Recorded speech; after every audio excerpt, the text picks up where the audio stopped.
Buenos días, bienvenidos al tercer y último módulo de la materia que se va a focalizar en lo que es alimentación y nutrición animal. En principio, el objetivo de esta clase es profundizar conceptos vinculados a la anatomía y fisiología del aparato digestivo de los monogástricos a partir de lo visto en la parte introductoria de la materia, en el primer módulo. Para eso vamos a empezar a definir qué es la digestión, que es el objetivo de este sistema de órganos al que denominamos tracto gastrointestinal o aparato digestivo. La digestión vendría a ser un conjunto de procesos de naturaleza mecánica, química enzimática y microbiológica, por la cual el alimento ingerido debe ser transformado o es transformado en sustancias lo suficientemente simples en tamaño o peso molecular como para poder ser absorbidas por este mismo aparato digestivo, incorporadas al metabolismo del animal y utilizadas con fines fisiológicos, y aquellas que no han podido ser degradadas y absorbidas, eliminarlas a través de las heces, fundamentalmente. El sistema urinario pertenece a otro sistema de órganos que es el excretor, pero complementario en este aspecto de la digestión. Este proceso digestivo involucra la ingestión, la toma e ingestión de los alimentos. La toma es la prensión, es como el animal prende el alimento para incorporarlo a su primer órgano del aparato digestivo, que es la boca. Luego se inicia la deglución, que será el inicio del tránsito del bolo alimenticio o del contenido digestivo por el aparato digestivo. A lo largo de ese tránsito va a ser transformado en sustancias, como decía recién, lo suficientemente simples y reducidas como para que sea absorbido a través de las paredes de este tracto digestivo, y aquellas porciones que no hayan podido ser transformadas como para absorberse, o que no hayan podido ser absorbidas, más algunas más de desecho, poder ser eliminadas al exterior a través de la excreción. Vamos a hacer una pequeña mención de con qué trabaja el aparato digestivo, o sea, el alimento, ¿no? ¿Cómo está compuesto el alimento? Que es el elemento de trabajo y de procesamiento para el aparato digestivo. Básicamente podemos dividirlo en dos grandes secciones, lo que es todo lo que sea agua y todo el resto que es materia seca. Ustedes saben que hay alimentos que pueden tener más del 80% de agua y otros que pueden tener más del 87% de materia seca. O sea, los alimentos cambian en estas proporciones, tienen una variación muy grande. El agua, bueno, en general cuando hablamos de alimentación es tan importante como el alimento, pero cuando hablamos de la capacidad nutritiva de los alimentos tenemos que focalizarnos en cuál es el aporte de su materia seca. Esta materia seca, a su vez, también la podemos dividir en dos grandes fracciones. Todo lo que sea materia orgánica o compuestos orgánicos lo podemos diferenciar de aquellos elementos minerales. Analíticamente, ¿cómo se distinguen estas dos fracciones? Bueno, a través de la calcinación del alimento a más de 500 grados centígrados. ¿Qué pasa? A esas temperaturas se volatilizan todos los compuestos de la materia orgánica. ¿Recuerdan la sigla CHON de química orgánica? Carbono, hidrógeno, oxígeno y nitrógeno, los componentes mayoritarios de la materia orgánica, a esa temperatura se volatilizan, quedando bajo la forma de cenizas todos aquellos elementos minerales. Por lo tanto, cuando nosotros en un análisis del alimento vemos la determinación de cenizas, estamos analizando cuál es su contenido mineral. Si avanzamos en discriminar qué componentes integran la materia orgánica, podemos hacer esta simplificación de decir, bueno, contiene proteínas, contiene lípidos, contiene hidratos de carbono y una bolsa genérica de compuestos secundarios. No están químicamente tan definidos como los tres primeros que acabamos de mencionar. Las proteínas. Químicamente se las define como cadenas o secuencias de aminoácidos. Eso no admite mucha mayor explicación. Son aminoácidos encadenados que forman péptidos, y los péptidos, que son estas cadenas, se integran en más cadenas que forman polipéptidos, y las proteínas son polipéptidos. Los lípidos son ésteres entre una gran variedad de alcoholes y otra tan gran variedad de ácidos grasos. Los hidratos de carbono, acá conviene hacer una distinción. Tenemos hidratos de carbono de reserva, el que por excelencia predomina en los vegetales es el almidón, que es un polisacárido complejo, y tenemos hidratos de carbono estructurales. Los de reserva están justamente en los órganos de reserva del vegetal. Puede haber raíces, tallos que actúen como órganos de reserva. Y fundamentalmente lo encontramos en los granos, en el endosperma. Es esa reserva que tienen los granos y semillas de energía para posibilitar la germinación del embrión y la conformación de la plántula. Ese almidón es fuente de energía y es lo que también están en condiciones de utilizar, de digerir y utilizar los animales. Los hidratos de carbono estructurales son aquellos que integran la pared celular de la célula vegetal. Sabemos que las plantas no tienen un esqueleto como tenemos los mamíferos o los animales, sino que su estructura y su rigidez se basa en la pared que poseen las células. La rigidez, la estructura, la consistencia de esa pared está basada en la celulosa que contiene, y además contiene hemicelulosas y pectinas como sustancias cementantes entre células adyacentes. Acá les adelanto, ya hemos visto en la parte introductoria una diferencia importante en lo que hace a las distintas especies y sus aparatos digestivos.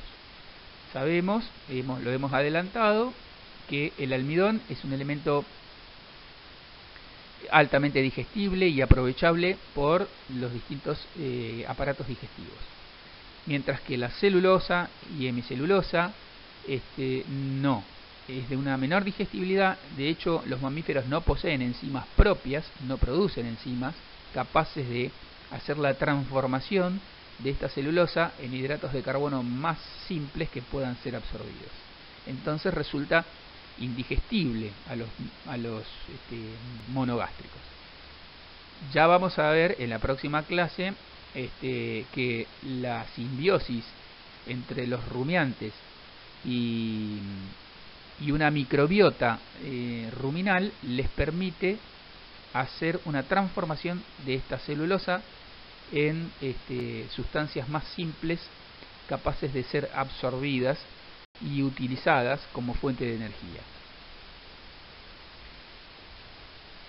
Dentro del grupo de los compuestos secundarios tenemos la lignina, terpenos, taninos, en general sustancias policíclicas, polifenólicas. La lignina es otro componente de la pared celular secundaria. Es decir, cuando la planta avanza fenológicamente, madura, y generalmente asociado al pasaje del estado vegetativo al reproductivo, sobre la pared celular primaria, básicamente formada por celulosa, como veníamos diciendo, se va depositando lignina. Esta lignina, como compuesto polifenólico que es, resulta indigestible para cualquier aparato digestivo. En realidad el motivo fisiológico es darle mayor rigidez a la célula vegetal, pensando entonces, por ejemplo, en la elongación de los tallos, etcétera, con el avance fenológico. Pero la consecuencia nutricional es que la lignina no puede ser digerida y a su vez reduce la digestibilidad de las sustancias que impregna, en este caso la celulosa. Después están los taninos y terpenos como otros componentes secundarios.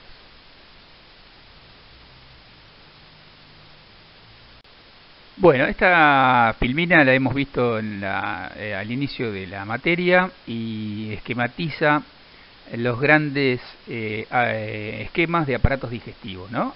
Ahí, como en la vaca, en el bovino, tenemos como ejemplo, como referencia de lo que es un rumiante. El cerdo, lo que es el cerdo o los porcinos, los que son monogástricos estrictos o de tránsito rápido. El de las aves, que es un caso particular de monogástricos. Y el caballo, otro caso particular, caballo y conejo, de lo que llamamos monogástricos de tránsito lento o de transición. ¿Qué diferencian a grandes rasgos anatómicamente o estructuralmente a estos aparatos digestivos? Si vemos en el de la vaca, tenemos antes del cuájar, que es el estómago verdadero, el equivalente al estómago que tenemos los monogástricos, tenemos unas expansiones, unas cavidades voluminosas de gran capacidad, que son los preestómagos. Son aglandulares, es decir, sus paredes internas no contienen glándulas, a diferencia de lo que es el cuájar o el estómago verdadero, la cavidad gástrica propiamente. Estos preestómagos o cavidades anteriores al cuájar lo que posibilitan es, como mencionamos en algún momento, la radicación y naturalización en ese lugar de una microbiota que le posibilita a los rumiantes hacer una digestión fermentativa. Esta microbiota, como verán en detalle mañana, aporta enzimas que el rumiante naturalmente no posee y que le permiten degradar los hidratos de carbono estructurales que acabamos de mencionar, y obtener de estos hidratos de carbono elementos que aportan energía. Si analizamos el aparato digestivo del cerdo, vemos que directamente después del esófago lo que encontramos es el estómago. No existen cavidades donde puedan darse al principio del aparato digestivo estos procesos fermentativos. Por lo tanto, la celulosa no sería posible de digerir por falta de enzimas para ello. No se puede transformar, no se la puede degradar y no se la puede, por lo tanto, aprovechar. Tenemos ahí como pollo sintetizado o esquematizado un aparato digestivo de un ave. Es bastante particular y diferenciado del de los mamíferos. ¿En qué consisten básicamente las diferencias? Las menciono muy así al pasar. Hay una cavidad pregástrica que se llama buche, pero que simplemente sirve como un almacenamiento temporal de los alimentos previo a su pasaje por un estómago que está dividido y especializado en dos áreas. Un estómago glandular, o sea, cuyas paredes, al igual que el estómago, el cuajar de los bovinos o el estómago del cerdo, tiene glándulas que producen jugo gástrico. Entonces, el alimento, al pasar por este estómago glandular, se embebe, se mezcla con el jugo gástrico y pasa a una segunda porción del estómago llamado molleja o estómago muscular.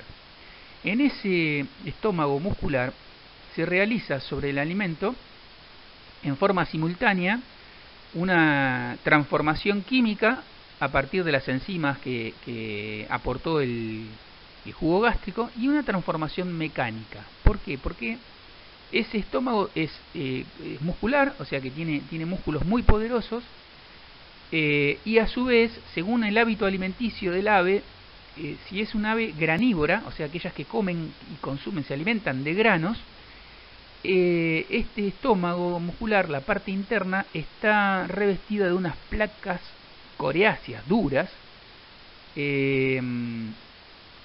que le permiten triturar literalmente esos granos, supliendo la falta de masticación de las aves, porque las aves tienen pico, ese pico en la boca no está preparado para masticar. Bueno, ese proceso mecánico que en los mamíferos hace la boca a través de la masticación se realiza en este estómago muscular. Se favorece el mezclado con las enzimas digestivas y la trituración a través de estas placas. Yo la primera vez que escuché esto dudé, digo, ¿cuál será la capacidad de trituración de un estómago muscular si lo comparamos con lo que es la boca, con los dientes y con los músculos que tenemos para masticar?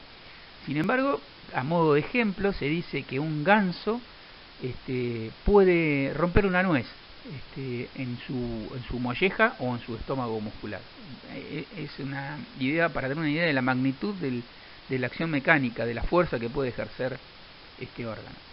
Después sigue un aparato digestivo formado por intestino delgado y grueso, bastante corto, que da poca instancia digestiva y de absorción. Por lo tanto, las aves están obligadas a consumir elementos altamente digestibles, dada la escasa longitud de su aparato digestivo.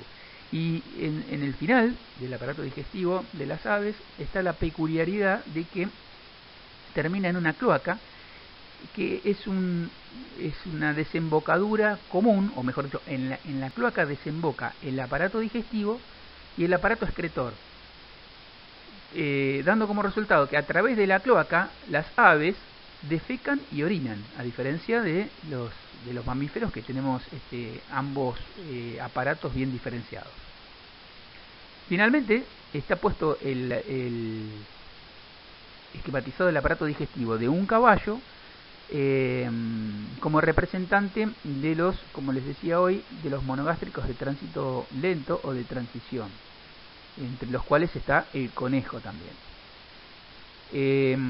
Si nosotros resumimos el aparato digestivo o tracto gastrointestinal en boca, esófago, estómago, intestino delgado e intestino grueso, las peculiaridades de los monogástricos de transición se dan en el intestino grueso.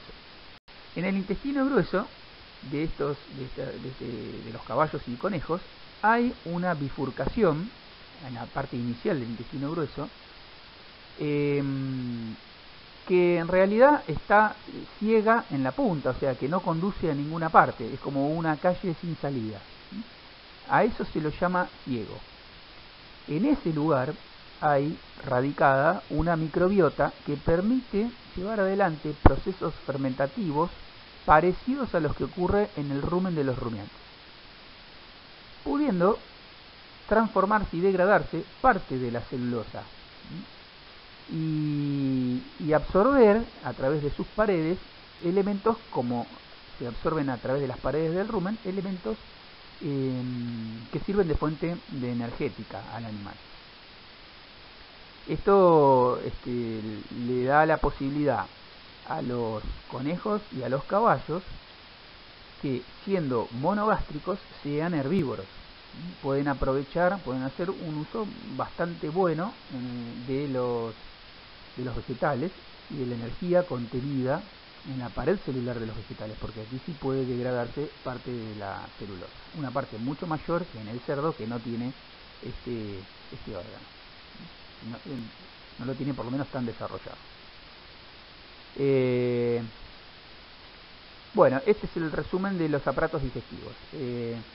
Se inicia en la boca, no lo olvidemos, casi siempre en los esquemas obvian la boca, sin embargo es un elemento, un órgano muy importante, porque interviene en la prevención y toma de los alimentos, y debemos conocer cuáles son las estrategias de las distintas especies para tomar el alimento, porque si le proveemos de un alimento que no pueden tomar, es como directamente no alimentarlos.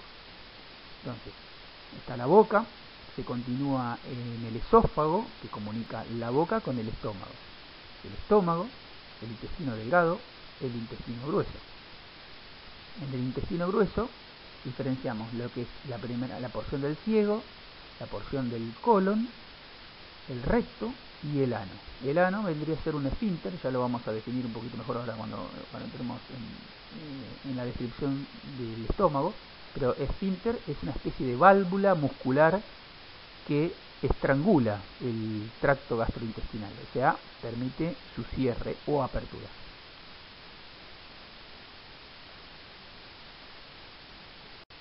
Hablando justamente de la importancia de la boca, vemos cómo las distintas especies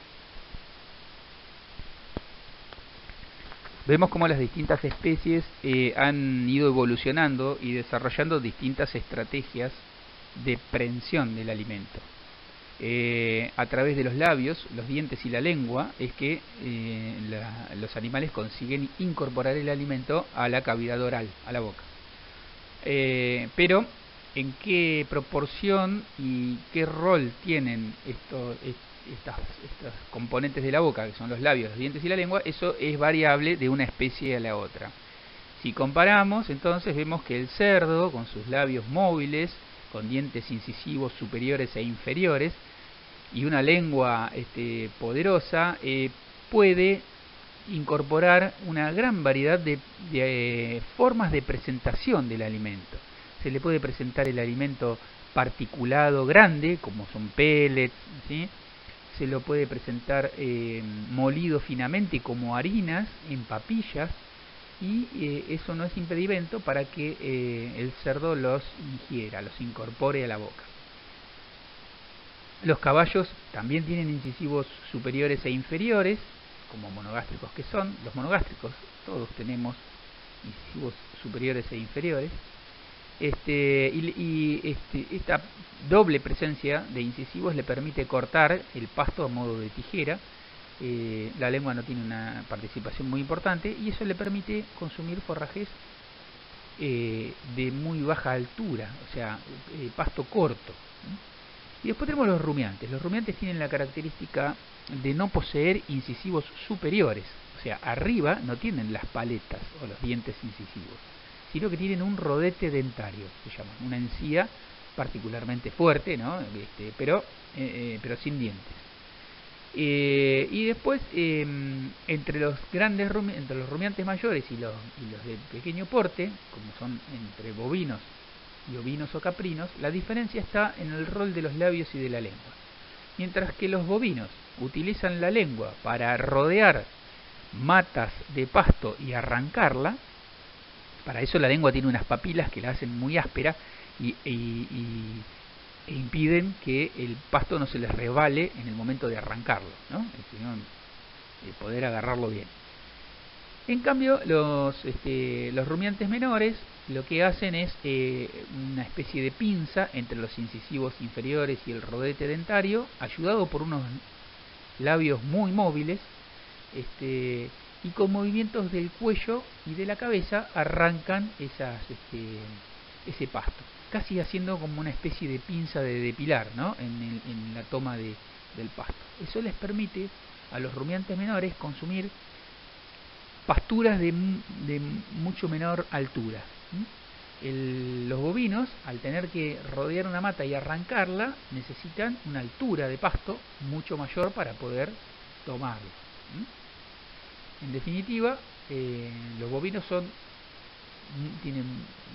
mucho menos selectivos en el consumo de pasto y requieren alturas de pasto mayores que los rumiantes menores. Los rumiantes menores pueden comer más al ras, y a su vez esa movilidad de los labios y de la lengua les permite seleccionar más qué es lo que consumen. Son estrategias que han ido desarrollando cada especie, pero que las debemos tener en cuenta a la hora de presentarle, en la forma en que le presentamos el alimento. Bueno, brevemente vemos entonces que la boca es el órgano encargado de la aprehensión y toma del alimento, como lo describimos recién, en la filmina anterior, es responsable de la masticación. La masticación es una acción mecánica sobre el alimento que tiene como finalidad reducir el tamaño de sus partículas de manera de poder armar una papilla con la saliva y conformar lo que se llama el bolo alimenticio. Para eso es necesario embeber bien el alimento, ese es el proceso de imbibición, con saliva. La saliva es prácticamente agua con muy poquito porcentaje de sustancias orgánicas e inorgánicas. Esas sustancias orgánicas son una especie de mucílago o mucus, glicoproteínas, que le otorgan a la saliva capacidad lubricante para que en el mezclado con esta papilla que forman el bolo alimenticio permitan un deslizamiento cómodo, fácil, a través del esófago hacia el estómago. O sea, facilitan la deglución, que es el paso que sigue. Excepcionalmente, como compuesto orgánico, solo en el humano y en el cerdo encontramos una enzima salival que es una amilasa, capaz de degradar el almidón. En la degradación general del almidón, en la degradación total del almidón, estas enzimas salivales tienen muy poca relevancia. Hay otra amilasa que es la principal responsable de la degradación del almidón, que la vamos a ver cuando avancemos en la descripción del aparato digestivo. Por ahora, sepamos que no todas las especies tienen amilasas en la saliva, al contrario, la mayoría no, los rumiantes no, y solo los humanos y los cerdos. Y dentro de ellos, la importancia relativa de la amilasa salival no es muy relevante. Dentro de los compuestos inorgánicos presentes en la saliva, la mayoría son de naturaleza iónica y algunos de estos iones tienen capacidad buffer. Ustedes saben, buffer son esas sustancias capaces de regular el pH, de amortiguar variaciones del pH. Esta capacidad buffer, ya lo van a ver en la próxima clase, pero es muy importante en los rumiantes, porque colabora a mantener el pH ruminal dentro de los parámetros deseables. El otro paso que se da, que se origina en la boca, es la deglución, o sea, tragar ese bolo alimenticio que se formó en la boca. Esta deglución, este proceso de trago, tiene tres etapas. La fase bucal, la que ocurre en la boca, es voluntaria, quiere decir que cualquiera de nosotros podemos decidir en qué momento estamos en condiciones de tragar esto que estamos procesando en la boca. Pero una vez que nosotros tomamos la decisión de tragar, la lengua ubica ese bolo conformado en la zona próxima a la garganta, donde se va a iniciar la garganta, se llama istmo de las fauces. Se ubica en ese lugar y un pequeño impulso ondulatorio de la lengua lo empuja hacia la garganta. Y ahí inicia el recorrido hacia el estómago. Lo primero que atraviesa es una sección que se llama faringe y que es un cruce, digamos, un lugar donde confluyen y cruzan el aparato respiratorio con el aparato digestivo. Las vías aéreas en esta zona, la faringe, se comunican las vías que vienen de la nariz y que conducen a la tráquea. Y por otro lado, también se comunica la boca, como venimos diciendo, con el esófago. Entonces ahí hay un cruce verdaderamente. Para evitar que el alimento vaya a parar a las vías respiratorias, hay una válvula que funciona en automático, digamos, que se llama glotis.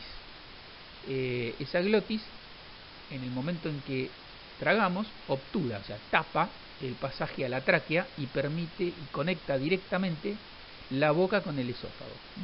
De esa manera, lo que nosotros tragamos a través de la boca va a parar al esófago y no a los pulmones. Aunque puede fallar, como decía Tuzán, y puede ir a parar algo que nosotros querramos tragar, en realidad puede ir a parar a las vías respiratorias y nos produce el famoso ahogo, tos y todas esas sensaciones desagradables. Una vez que el bolo alimenticio atravesó la faringe, ingresa en el esófago y es conducido al estómago. El esófago es un tubo aglandular cuyas paredes están formadas por fibras musculares. Tiene lo que se llama una mucosa, fibras musculares, una mucosa muscular tiene. Esas fibras musculares tienen son de dos grupos, una que tiene una disposición, la fibra, a lo largo o en el eje del esófago. Esas fibras, a través de su contracción y relajación, lo que le dan al esófago es una especie de movimiento ondulatorio. Cuando ese movimiento ondulatorio es descendente, o sea que va de la boca hacia el estómago, se lo denomina onda o movimiento peristáltico. También pueden ocurrir, bajo circunstancias muy especiales, ondas que tiendan a conducir el alimento al revés, o sea, en el sentido del estómago hacia la boca. En ese caso se denominan ondas antiperistálticas. Este criterio se toma a lo largo de todo el aparato digestivo. Todo el aparato digestivo está revestido, está rodeado de fibras musculares, una capa muscular que es lo que permite el tránsito, que estimula el tránsito del contenido digestivo a través del tracto gastrointestinal.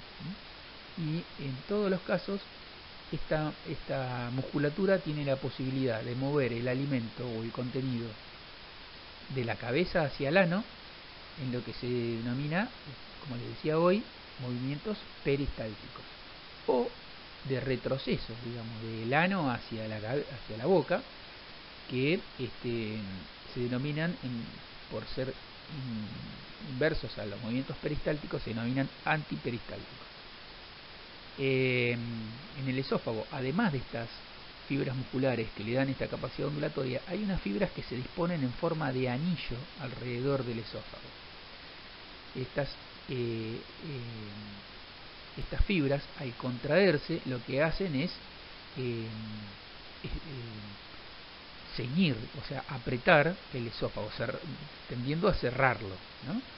Y al relajarse permiten su apertura. Esto sirve para generar lo que se llaman ondas peristálticas secundarias. Supónganse que ustedes se quieren tragar una pastilla con un trago de agua. Quizá varios lo hayan experimentado alguna vez. El agua baja sin ningún problema y la pastilla nos queda atravesada en la garganta. Ahí notamos entonces que nos cuesta tragar y que eso avanza a menor velocidad. Bueno, ese movimiento que te completa el descenso de la pastilla es una onda peristáltica secundaria, y eso es posible por la contracción y relajación coordinada de estas fibras distribuidas en forma de anillo alrededor del esófago. ¿Por qué? Porque las que están por encima de ese cuerpo extraño, que es la pastilla, se contraen, empujando la pastilla hacia abajo. Y las que están por debajo de la pastilla se relajan, posibilitando entonces que la pastilla circule hacia abajo. Esto está mediado por receptores nerviosos locales que coordinan estos movimientos. En algún momento me olvidé de mencionarles que todos los órganos funcionan coordinadamente, armoniosamente, a lo largo del aparato digestivo. Y esa comunicación, esa sincronización entre los distintos órganos está posibilitada por dos tipos de procesos. Procesos nerviosos, o sea, comunicación nerviosa, terminales nerviosos, receptores y nervios que transmiten ese impulso, y hormonal. O sea que las hormonas son sustancias que, generadas en un órgano, viajan por la sangre a otro órgano y le llevan determinado mensaje o provocan determinado efecto en ese otro órgano blanco que se denomina.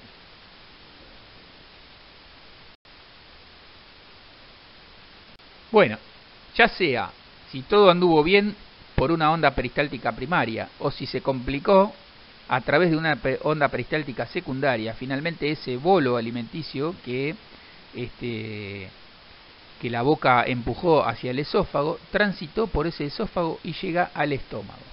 El estómago es un ensanchamiento del tracto gastrointestinal en forma de bolsa, de variable capacidad, pero obviamente es una expansión, así que tiene capacidad de almacenamiento ahí, de alojar una gran cantidad de alimento. Y esta cavidad, esta expansión del tracto gastrointestinal está limitada por dos esfínteres. ¿Se acuerdan lo que les decía hoy? Dos válvulas musculares, una que posibilita y regula el ingreso de material al estómago y otra que regula el egreso o la salida de material del estómago. A la primera, o sea, la de entrada se llama cardias y la de salida se llama píloro. La relajación y contracción de estas dos válvulas, por lo tanto el ingreso y el egreso, o sea el llenado y el vaciado del estómago, también están controlados, como mencionaba hoy, por estímulos nerviosos y hormonales. El estómago, la verdadera cavidad gástrica, ya sea el estómago de los monogástricos o el cardias de los rumiantes, se caracteriza por tener sus paredes tapizadas de glándulas. Sin embargo, no todas las paredes, digamos que las paredes internas se dividen por regiones. Hay unas regiones que aún adentro del estómago son aglandulares, generalmente próximas a los extremos de entrada y de salida, y dentro de la parte que tienen glándulas, tampoco tienen distintos tipos de glándulas, por lo tanto se diferencian distintas regiones, unas que son directamente aglandulares o diferentes regiones glandulares. Ahí en estos esquemas que vemos de estómagos, de distintos monogástricos y de un rumiante, con color diferenciado están las zonas glandulares en gris, diferenciadas de las zonas más oscuras que son aglandulares. Fíjense cómo los preestómagos de los rumiantes son aglandulares, no están tapizados por glándulas. Ahora vamos a ver en qué consisten, cómo están formadas esas glándulas que tapizan las paredes internas del estómago y que le dan la capacidad funcional al estómago.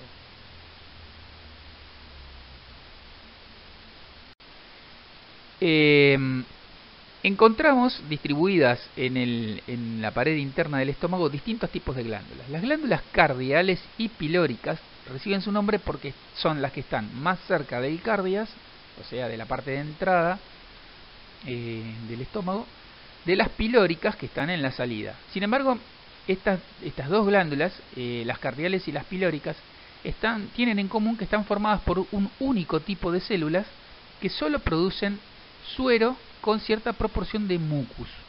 El mucus es importante para la protección de las paredes internas del estómago del jugo gástrico. El jugo gástrico, como vamos a ver ahora, es un elemento corrosivo por las sustancias que contiene y que podrían dañar las paredes del estómago. Imagínense que si es capaz de digerir carne, también es capaz de digerir las paredes del estómago. Bueno, ¿cómo se preservan las paredes del estómago de la acción del jugo gástrico?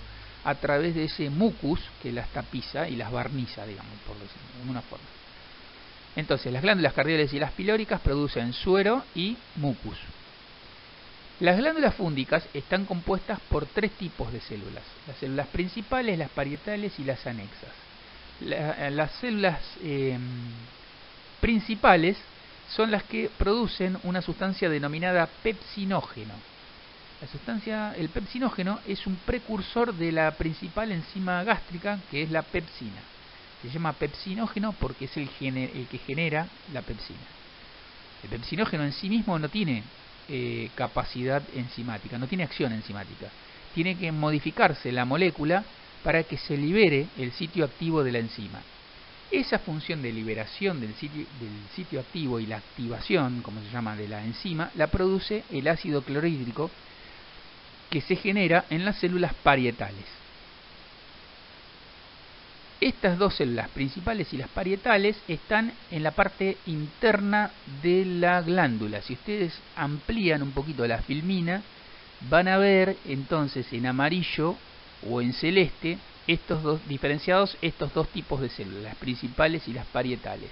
Y van a ver que su distribución está en la parte interna de la glándula. La glándula finalmente desemboca en el interior del estómago a través de un cuello.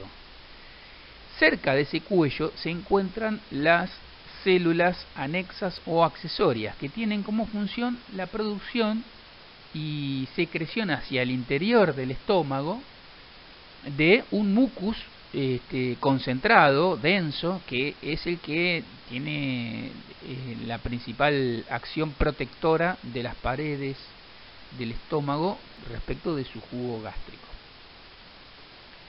Yo les mencioné al pasar entonces que también el jugo gástrico contiene básicamente entonces pepsina, que es la enzima esta cuando activada, que se obtiene a partir del pepsinógeno, o mejor dicho, de la acción del ácido clorhídrico sobre el pepsinógeno. Y contiene ácido clorhídrico. Este ácido clorhídrico, además de activar esta enzima, baja muchísimo el pH, es un ácido fuerte que reduce muchísimo el pH estomacal. Y eso tiene también un efecto antiséptico. ¿Por qué? Porque las bacterias que ingresan con el alimento al estómago, son, en primer lugar, atacadas por el ácido clorhídrico, matándolas, y en cierta proporción también pueden ser afectadas por la acción enzimática de la pepsina. Pero básicamente, ustedes saben que los ácidos actúan como antisépticos, matan a las bacterias, matan a los microorganismos en general. Esa es la acción antiséptica del ácido clorhídrico. Cuando queremos analizar qué funciones realiza cada órgano del aparato digestivo, una de las cuestiones donde tenemos que enfocar la atención es qué enzimas hay en ese órgano, porque como les decía antes, la acción química del aparato digestivo sobre el alimento está basada en gran parte, por la transformación química que posibilitan las enzimas. Las enzimas son las responsables de la degradación de las grandes moléculas que componen el alimento que vimos hoy, las proteínas, los hidratos de carbono y los lípidos, en sustancias lo suficientemente chicas como para que puedan ser absorbidas a través del epitelio del aparato digestivo. Entonces, cuando focalizamos en las funciones del estómago, tenemos que considerar que ahí hay dos enzimas, pero casi les diría, la pepsina es la principal porque está durante toda la vida del individuo. Es una enzima permanente que tiene como sustrato las proteínas. ¿Qué quiere decir? Es una enzima que toma a las proteínas, que son grandes polipéptidos, como dijimos hoy, y las corta en polipéptidos menores, bajando, haciendo una primera reducción de esas grandes moléculas. Vamos a ver que la reducción o la degradación, la simplificación de las proteínas tiene que avanzar muchísimo más. Este es un primer paso, es incompleto y no basta para que las proteínas puedan ser absorbidas. Así que el estómago está preparado para hacer una degradación parcial de las proteínas, no las absorbe de ninguna manera, así que eso quedará pendiente para otra sección del aparato digestivo. También hay una enzima que se llama quimosina, que es la responsable de la coagulación de la caseína, actuando sobre la paracaseína. Eso es lo que cuando la quimosina es la responsable de, ¿vieron el cuajo que se utiliza en los quesos? Que precipita, que coagula las proteínas de la leche. Bueno, eso es importante en la digestión de las proteínas lácteas, entonces va a tener gran relevancia durante la lactancia de cualquier mamífero. En la vida adulta, la mayoría de los mamíferos ya no recibe leche, así que esto pierde total relevancia. Nosotros los humanos, como seguimos consumiendo leche, algo puede ser que siga actuando, pero en general la acción de la quimosina tiene relevancia durante la lactancia, no más. No hay otras enzimas de relevancia, así que esto es lo que define un poco la capacidad digestiva del estómago. Repito, es una degradación inicial, parcial, incompleta de las proteínas. Las paredes musculares del estómago, además de glandulares, le permiten entonces realizar a través de contracciones y relajaciones el mezclado del alimento con el jugo gástrico, ¿no? Entonces, esa mezcla permite la acción de la pepsina sobre las proteínas que contiene el alimento. Sin embargo, periódicamente y a medida que avanza el proceso de digestión, las paredes estomacales producen una contracción excepcionalmente poderosa que estrangula una parte del estómago, la parte final, y provoca la eyección, o sea, vence la resistencia de la válvula o esfínter de salida, que es el píloro, y permite que parte del contenido estomacal pase a la siguiente sección del aparato digestivo, que es el intestino delgado. ¿Qué ocurre en el intestino delgado? Bueno, si volvemos a enfocarnos en las enzimas presentes en el intestino delgado para ver qué procesos se llevan a cabo ahí, tenemos este cuadro que vemos acá. Antes hay que mencionar desde el punto de vista estructural que el intestino delgado está dividido en 3 zonas. La zona inicial, que está inmediatamente a la salida del estómago, se denomina duodeno. Después sigue una zona intermedia denominada yeyuno y la final, que se llama íleon. Esto es simplemente en carácter descriptivo, se fundamenta en que la mucosa interna, las paredes internas del intestino delgado también, al igual que el estómago, están tapizadas de glándulas. Y esas glándulas van variando a lo largo del intestino delgado. Entonces, hay unas glándulas que están en mayor densidad en la parte próxima al estómago, o sea, en la salida del estómago, que es el duodeno. Por eso se llaman glándulas duodenales. Y otras que se encuentran dispersas en igual densidad desde el duodeno hasta el yeyuno, hasta el íleon, y esas son las glándulas de Lieberkühn. Las glándulas de Lieberkühn lo único que segregan es mucus y suero, también para mantener protegidas y humectadas las paredes intestinales. Pero las otras, las glándulas duodenales, segregan enzimas junto con ese suero que producen. Entonces hay una gran riqueza de enzimas en el intestino delgado. A su vez, junto con las glándulas propias del intestino delgado, que se llaman glándulas, como les decía, glándulas entéricas, o que producen el jugo entérico. Enteron viene de intestino, por eso se llama jugo entérico. Ahí también encontramos que en el duodeno vuelcan su secreción o desembocan 2 glándulas de secreción mixta, que son el páncreas y el hígado. Se llaman de secreción mixta porque vuelcan sustancias al exterior, que vendría a ser, en este caso es el interior del tracto gastrointestinal, y al interior, al medio interno del organismo, que es la sangre, ¿no? La parte circulatoria. Entonces, a las sustancias, cuando una glándula segrega sustancias hacia el exterior, ya sea el interior del aparato digestivo o a través de la piel, esas glándulas se llaman de secreción exócrina porque va para afuera. En cambio, si segregan sustancias que van a parar a la sangre, que es el medio interno, a esa secreción se la llama endocrina. Hay algunas glándulas que son exclusivamente de secreción exócrina, como las glándulas sudoríparas o sebáceas, que están en la piel y que por lo tanto su secreción va a parar al exterior. O tenemos glándulas de secreción endocrina que solamente segregan sustancias al medio interno, como la hipófisis, por ponerles un ejemplo, de las que en algún momento hayamos mencionado. Esas son glándulas de secreción endocrina. Entonces tenemos algunas que son exclusivamente endocrinas, otras que son exclusivamente exócrinas. En el caso del páncreas y del hígado son mixtas porque producen las dos secreciones. Algunas sustancias van a parar al medio interno, o sea, son endocrinas, y otras sustancias van a parar al medio externo. Medio externo, ahora considerado el interior del intestino, es un medio externo, no es la sangre.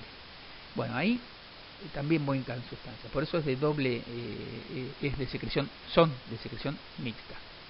¿Qué es lo que segrega el páncreas? No, primero, ¿qué es lo que segrega el hígado? Que es más sencillo, bilis. La bilis no contiene ninguna enzima, simplemente dos grandes grupos de sustancias, pigmentos biliares y ácidos biliares. Los pigmentos biliares son sustancias de desecho, que vienen de la degradación residual de la hemoglobina. Los glóbulos rojos ya muertos se procesan, la hemoglobina que contenían se procesa en el hígado. El hígado van a ver que es el laboratorio central del organismo. Bueno, esa hemoglobina se va desarmando, se va descomponiendo y finalmente termina en pigmentos biliares que se eliminan a través de la bilis. Y después están los ácidos biliares, que eso sí tienen función digestiva. Los ácidos biliares actúan como detergente de las grasas y facilitan entonces que las grasas se mezclen con las enzimas que las tienen que transformar y degradar para su absorción. Por lo tanto, no tienen enzimas, pero facilitan la acción enzimática sobre los lípidos. La otra glándula de secreción mixta que les mencioné es el páncreas. Y el páncreas sí, el jugo pancreático contiene una gran riqueza de enzimas, lo cual posibilita una enorme variedad de funciones. Ahí tenemos una lista. En esta filmina vemos que por ejemplo, la tripsina, la quimiotripsina y la carboxipeptidasa son enzimas proteolíticas que degradan las proteínas. Por eso dicen ahí, sustrato, las proteínas o los péptidos. ¿Cuál es el producto de la acción de estas enzimas sobre las proteínas? Bueno, si analizamos la tripsina y la quimiotripsina, se denominan endopeptidasas. ¿Por qué? Porque van y actúan en puntos internos de la cadena de proteínas, fraccionando a la proteína. Entonces, de una proteína larga se obtienen, de una proteína o de una cadena de un péptido largo, se obtienen péptidos más cortitos, porque estas enzimas las cortan en secciones. Pero si vemos la carboxipeptidasa y la que está en el jugo pancreático, y la aminopeptidasa, que en realidad es producida por el intestino, por lo tanto está en el jugo entérico, son exopeptidasas. Quiere decir que atacan o procesan, abordan a la molécula de proteína por sus extremos. La carboxipeptidasa agarra a la proteína por el lado ácido, por donde queda el ácido carboxílico, el grupo carboxilo libre. Y la aminopeptidasa lo hace por el extremo opuesto, por el extremo básico o amínico. El resultado de la acción de estas exopeptidasas es que va cortando aminoácidos de a uno, o sea, va liberando aminoácidos de la proteína. Se complementan las endopeptidasas con las exopeptidasas. ¿Por qué? Porque si nosotros tenemos una única cadena de aminoácidos, o sea, un gran péptido, solamente tenemos un extremo ácido y un extremo básico por el cual puede abordar esa molécula las exopeptidasas. Pero si la fraccionamos, vamos a producir mayor cantidad de extremos libres, cadenas más cortitas, cada una con su extremo, por donde van a poder actuar las exopeptidasas, liberando los aminoácidos libres que sí pueden, recién así, pueden ser absorbidos. También en el jugo pancreático encontramos la amilasa, que es una enzima que permite la degradación del almidón. ¿Se acuerdan? La amilasa salival se las mencioné, pero les dije que era de escasa relevancia. Bueno, la amilasa es la principal enzima degradante del almidón.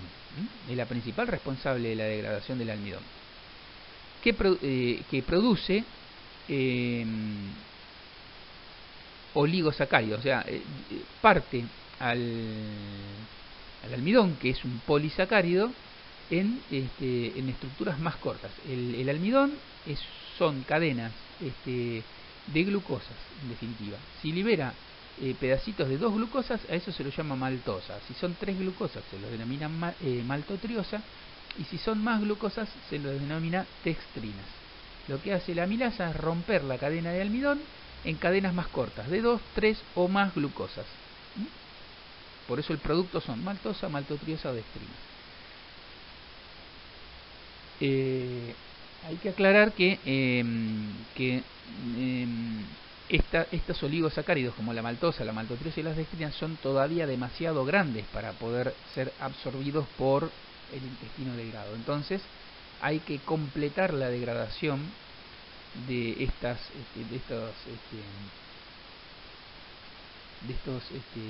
polisacáridos, de estos oligosacáridos más chicos, para que se puedan absorber. Y ya vamos a ver entonces que eso lo realizan otras enzimas especializadas.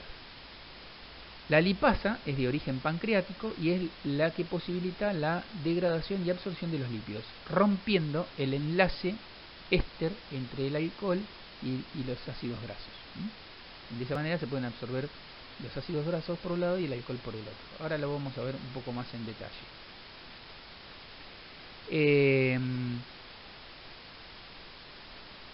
El jugo entérico provee otras enzimas que son las que completan la degradación de lo que dejó la amilasa. Vieron que ahí dice que los productos de la degradación del almidón que deja la amilasa son maltosas, maltotriosas y dextrinas. Bueno, estas no se pueden absorber porque todavía son demasiado grandes, pero el jugo entérico produce maltasa, que es una enzima especializada en la degradación de la maltosa, dando como resultado las dos glucosas que la componen a la maltosa, o sea, dan los monosacáridos componentes. De la maltosa van a dar 2 glucosas, de la maltotriosa van a dar 3 glucosas, de la sacarosa van a dar sus 2 monosacáridos, glucosa y fructosa, y de la lactosa, que es otro disacárido, van a dar la glucosa y la galactosa, que son los 2 monosacáridos que la componen. A su vez, de las dextrinas también hay unas dextrinasas que van a posibilitar la descomposición de esas dextrinas en glucosas, y la glucosa sí puede ser absorbida. Entonces acá sí se completa la degradación del almidón en sustancias absorbibles. Bueno, en la degradación de las proteínas, yo les conté, recién mencionaba, que interactúan endopeptidasas con exopeptidasas.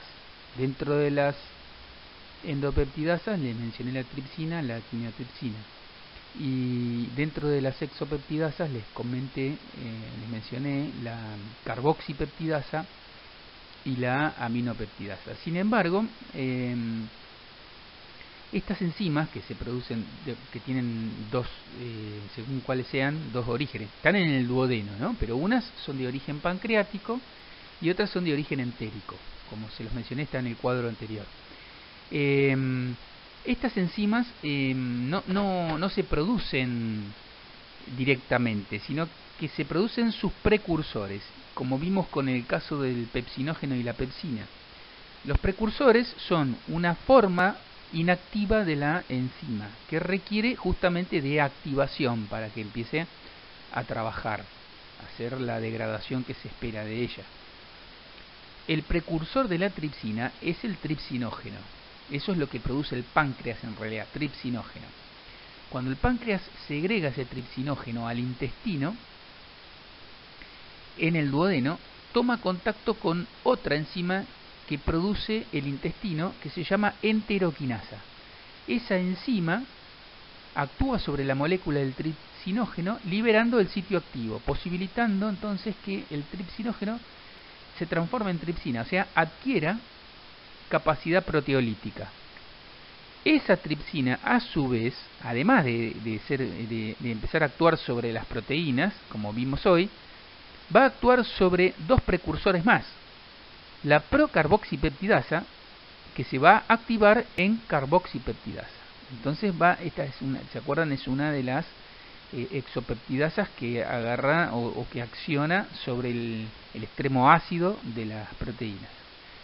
Y el quimiotripsinógeno, que va a ser activado en quimiotripsina, otra endopeptidasa, como veíamos hoy. Ese es un efecto cascada que por el cual, entonces, a partir de la mezcla entre el tripsinógeno y la enteroquinasa, se desencadena esta serie de activación de precursores y formación de las enzimas proteolíticas. Ahora vamos a ver que, digamos, me gustaría que les quede claro entonces, a partir de la descripción esta del jugo entérico y del jugo pancreático, que les quede claro, decía, que en el intestino delgado están dadas las condiciones para que se produzca la mayor transformación y degradación de los alimentos en nutrientes absorbibles. ¿Se acuerdan que dijimos que una de las funciones de la digestión era transformar las grandes moléculas presentes en el alimento en moléculas simples capaces de ser absorbidas? Bueno, en el intestino delgado es donde predominan estos procesos. Vimos que en el estómago apenas había una degradación parcial de proteínas.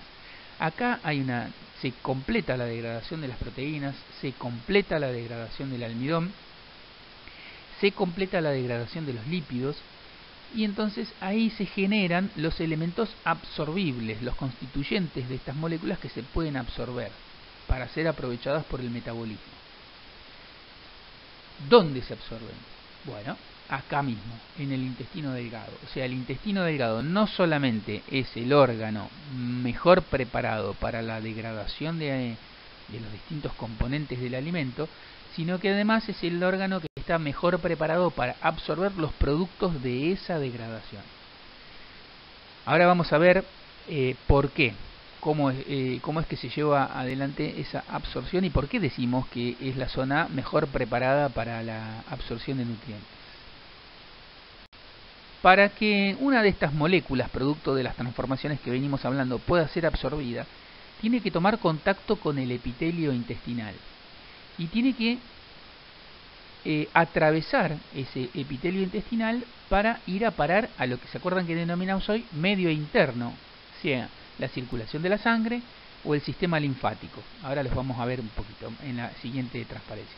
Pero es un fenómeno de superficie, o sea, para que estos componentes, estos nutrientes, productos de la degradación de los alimentos, puedan ser absorbidos, tienen que tomar contacto con la superficie de la interna de las paredes del intestino. Entonces, cuanto mayor sea esa superficie, más posibilidades de absorción va a tener el intestino delgado. Y para aumentar y multiplicar la superficie interna del intestino delgado, hay una serie de estructuras destinadas a eso. Por ejemplo, acá vemos una célula epitelial del intestino delgado. El epitelio del intestino delgado es un estrato único, o sea, una capa de células epiteliales únicas, o sea, de una sola capa de células. La parte de las células que dan al interior del intestino delgado es la parte superior de esta que estamos viendo, de esta célula. Fíjense que tiene en ese extremo, el extremo apical, según como la vemos nosotros acá, una especie de cepillito que produce microvellosidades. El destino de estas microvellosidades es multiplicar la superficie de contacto con el contenido intestinal. Fíjense que si esto fuese lisito, habría mucho menos superficie que pudiese tomar contacto con el contenido digestivo y por lo tanto habría mucho menos superficie de absorción y el intestino delgado sería mucho más ineficiente, tendría mucha menor capacidad de absorción. Pero bueno, acá vemos que el epitelio, la parte que está volcada hacia el interior de la luz intestinal, tiene esta estructura de microvellosidades. Cualquier nutriente que deba ser absorbido tiene que atravesar este epitelio, o sea, tiene que recorrer esta célula desde el lado que está en el interior del intestino delgado fíjense, desde el lado superior, en este esquema, desde el lado donde está el cepillito, tiene que atravesar toda esa célula y salir por el otro extremo, al interior. Entonces, cada célula del epitelio del intestino delgado tiene aumentada su superficie de exposición al interior del intestino delgado y de contacto con el contenido intestinal a través de estas microvellosidades. A su vez, la pared interna del intestino delgado tiene como una serie de proyecciones hacia el interior, hacia la luz intestinal, que forman como dedos, y que se les denomina vellosidades, porque a la observación parecen pelitos como los de una toalla, ¿no? Que se proyectan hacia el interior del intestino delgado y que vuelven a multiplicar la superficie de contacto de la pared del intestino delgado con el contenido intestinal.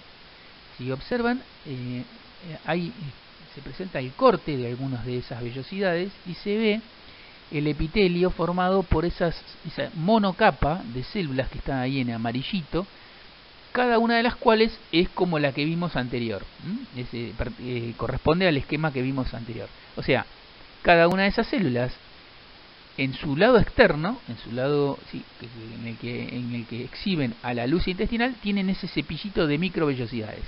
Y a su vez, estas células se encuentran formando vellosidades, que son estas especies de dedos o pelos que vemos acá. Entonces, un nutriente, para ser absorbido, atraviesa esa monocapa de células epiteliales y va a parar a dos posibles destinos. Vemos que cada una de esas vellosidades está recorrida por un capilar sanguíneo y un capilar linfático. El capilar sanguíneo de entrada está en rojo porque trae la sangre oxigenada, que viene de los pulmones, cargada de oxígeno y de alimentos para mantener vivas a estas células epiteliales.